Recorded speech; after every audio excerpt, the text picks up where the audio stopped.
All right, let's dive right into one of the most profound masterpieces of spiritual philosophy out there. Today, we're going to unpack the core ideas of the Vivekachudamani by the great sage Sri Sankaracharya. This is a guide to understanding the very nature of reality, and trust me, it does not pull any punches. So this is our source text. The title, Vivekachudamani. It translates to the Crest Jewel of Discrimination. And you can think of it like this. You know how the jewel on a king's crown is the most brilliant, most important ornament? Well, this text aims to be the crowning achievement, the absolute pinnacle, when it comes to telling the difference between what's real and what's unreal. And boom, the text just throws you right into the deep end with this single, powerful sentence. Now, Brahman here, you can think of it as the ultimate unchanging reality, the universal spirit that underlies literally everything. So this statement, that this ultimate reality is the only thing that's truly real, well, that's the heart of its philosophy, Advaita Vedanta. It's a seriously radical idea that challenges our most basic assumptions about life, and we're about to see what it all means. Okay, so why should we even bother with such a mind-bending concept? Well, the text starts by framing this whole thing not as some casual interest, but as the most urgent and rare opportunity of your entire existence. What's really fascinating here is how the text builds its case for just how precious this moment is. It lays out this hierarchy of rarity. It says just getting a human birth is incredibly hard. Rarer still, it says, is a male body. And look, this definitely reflects the social context of India over 1,000 years ago. But it's used to build this ladder of increasing rarity. After that, even rarer is to be a Brahmin, then to be drawn to the spiritual path, then to master the scriptures. But the absolute rarest thing of all, the pinnacle, it's the ability to finally discriminate the real from the unreal and achieve total liberation. And to put that in perspective for you, a crore is 10 million. So we are talking about the well-earned merits of, get this, 1 billion birds just to get to this point.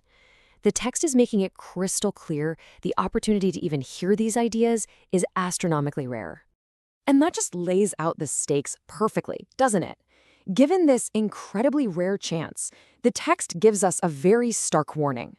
To waste this opportunity by clinging to temporary stuff, to the unreal, is basically a form of spiritual suicide. I mean, wow, it's a powerful wake-up call. So let's keep going. If the goal is this ultimate liberation, the big question is, how do you actually get there? The text draws a very, very clear line in the sand, showing two completely different approaches to spiritual life. So look at this. On one side, you've got all the external stuff, quoting scriptures, performing rituals, even worshiping gods. The text is totally unambiguous. These things, and yeah, that includes wealth, they cannot cause liberation. But on the other side, that's the only thing that can. It's all about an internal realization, a direct personal experience of your true identity with the universal self, with Brahman, that you get through discrimination and reasoning. And just in case you thought there was any wiggle room here, verse 6 just slams the door shut. It says you could wait for the lifetime of 100 Brahmas. We're talking an almost infinite amount of time. And without that direct realization, liberation is just not going to happen.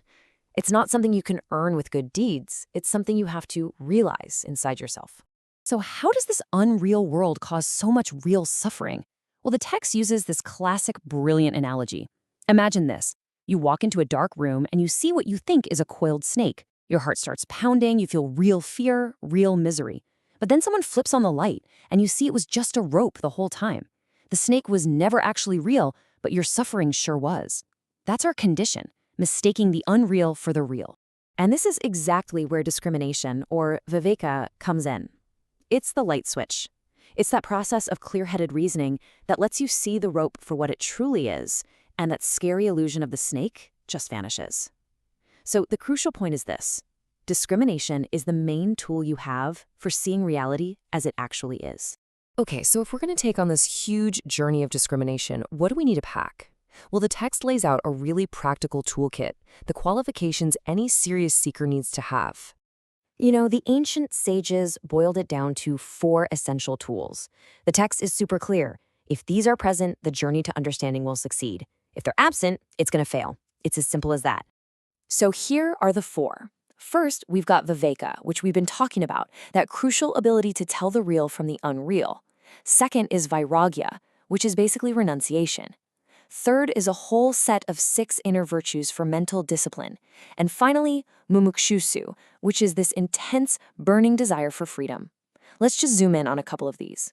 Let's talk about vairagya. Now, this is a big one. This isn't just about, giving up a few worldly pleasures. The text defines it as the desire to give up all temporary enjoyments, from the most basic physical things all the way up to the highest heavens you can imagine.